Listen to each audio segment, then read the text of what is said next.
I'm not prepared to say it's shitty. This is a stunt.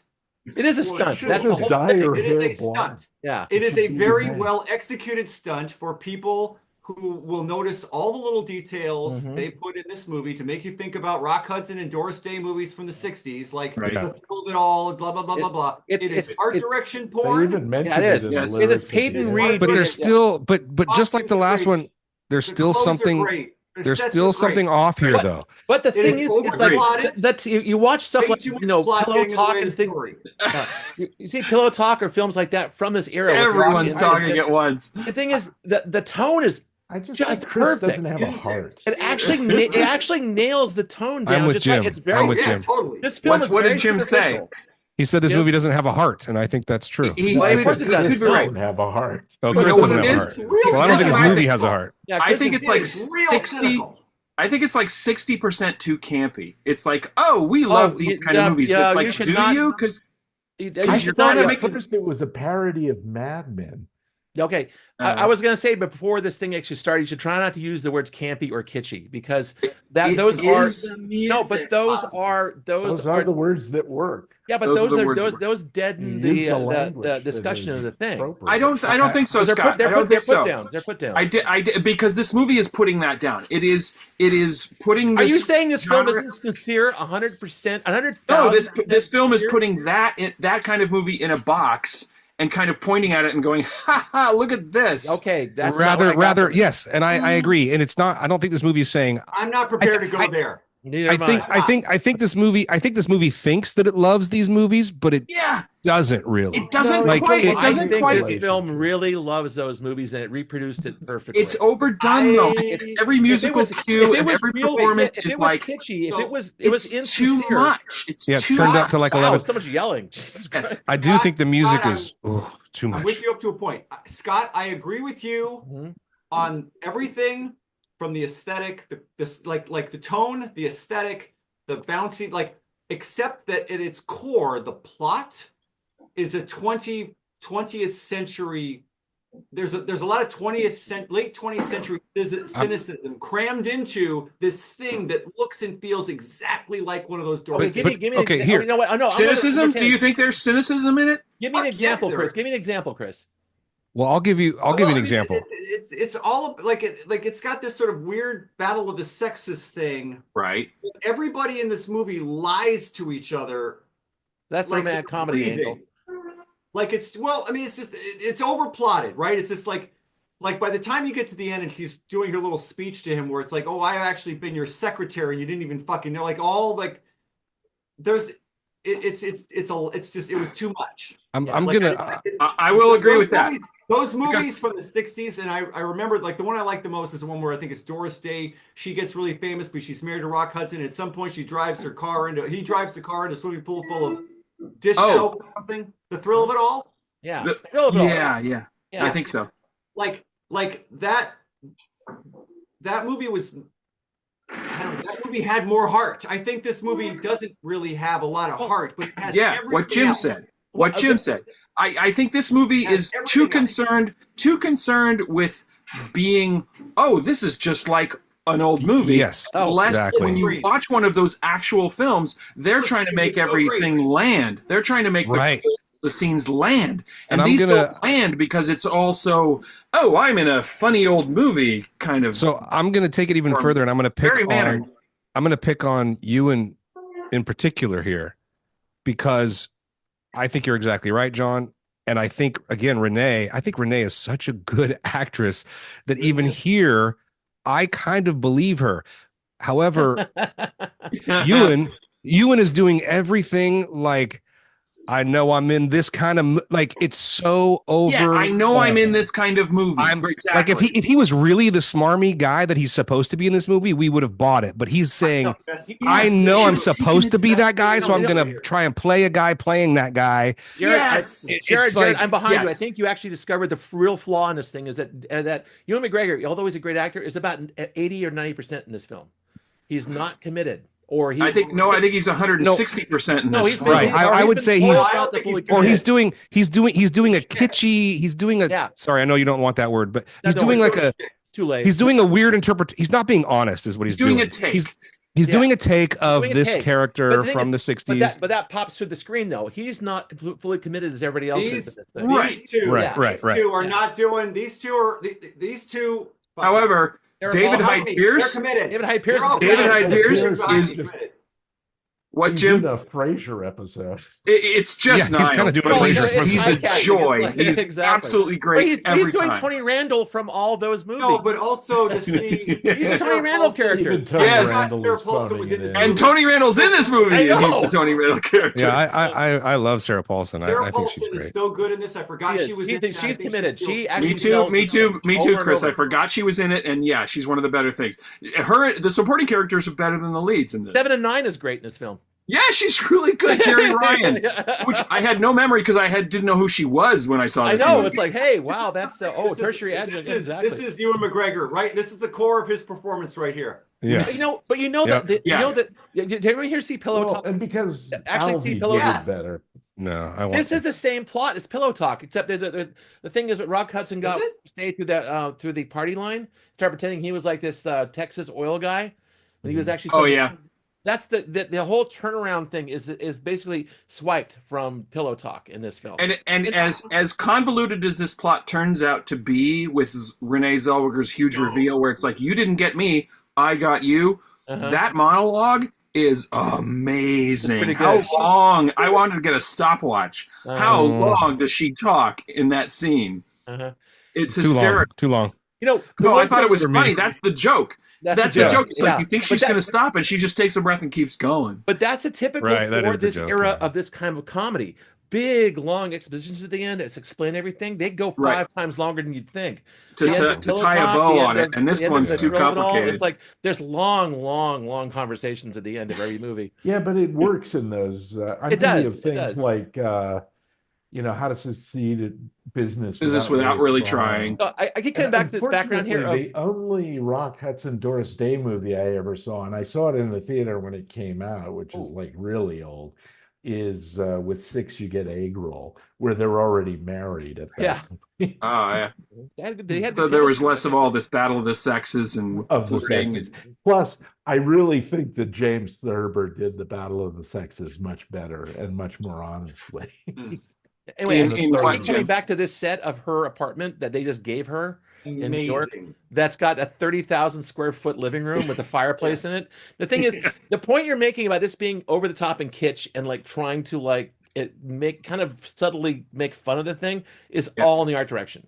This set is a statement saying none of this is real. It never could be real. This is Hollywood real, and just roll with it. Sure, that's the same way that those movies were. I know. It's like the thing is the beginning of the film tries to draw you down to that superficial level. It's actually pushing you down, making you not think too much. As soon as the voiceover starts, New York City. Yeah, exactly. Yes, it's like this is dopey. It's suppress your modern thinking. Just well, and if you really accept it, perhaps you're being too hard on it in the wrong way.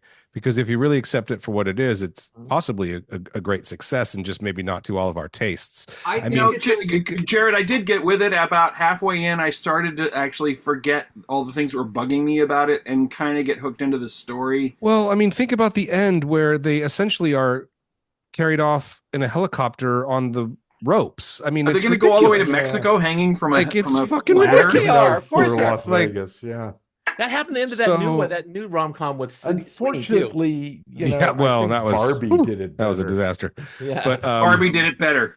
I was trying to imagine what would have happened if you had dropped this movie into theaters in 1962. You couldn't probably made like a minimum amount of money. Like, that was pretty cute. But you couldn't do that because there's a lot of double entendres that you couldn't get away with back then, and and again, it's like.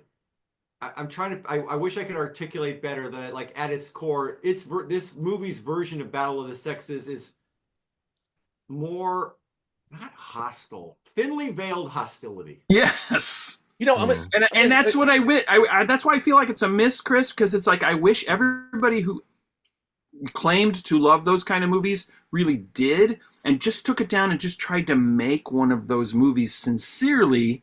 Yeah. Instead of this sort of sketch comedy version. But it's not sketch. It's actually where Ewan McGregor is pretending to be somebody other than who he is. Yeah, this is something Jim and I talked about before we started. It is very sticky. No, this is Peyton RTeed, right? Yeah, Peyton RTeed, the guy who did Bring It On. This is his second movie, his movie after that, right? Ant-Man. Is Ant-Man later. but he did a lot of stuff in the middle. But the thing is, he is demonstrably gay, and this is not just gay subtext. This is gay supertext. It's not put down. This is actually kind of like taking the things that kind of make the gay heart beat and making a whole movie about it. Yeah. That's what I feel. Why David that's where I feel the love in this film is from. True. Right. Even when he's protesting, I am not a homosexual. Yeah, it's all there, man. Seriously, it's literally on the surface. This movie was done. Maybe you guys. And also, Sarah Paulson is a lesbian, so there you go. Yeah, so there it is. As soon as this movie was over, apparently. What other movie in the last 20 years has done what this basically just been trying to be a very blatant version of? Go for it, Scott. Hairspray. There's been a few. Hairspray. Yeah. This is a lot like Hairspray. Yeah. I mean, I guess, but that was the problem. It brings some more. Hairspray brings some more modern stuff in there, but there's that again, gay super text again. But also talking about an era and the look and that kind of evolved 60s and campy or kitschy or all those words you don't like. Go ahead, John. Just say them. But that movie's got a heart of gold. It does. That movie's. It's a smaller story and it's a little more linear than this. And it's more. But there's. They do this. They do this across genres. That's what I mean. Like, give me another example of a movie. I mean, the whole Grindhouse double feature did this on purpose, and it worked. The artist. How about that? The artist, sure. The artist, yes. The artist did it, and it worked. That's a good example, Scott. It didn't work. Is it good? Is it good? I couldn't. It repelled me as a concept. I couldn't get into it. Yeah, I didn't go see it. No. Jim? Another one that succeeded at this sort of thing, I think, is the musical version, Little Shop of Horrors.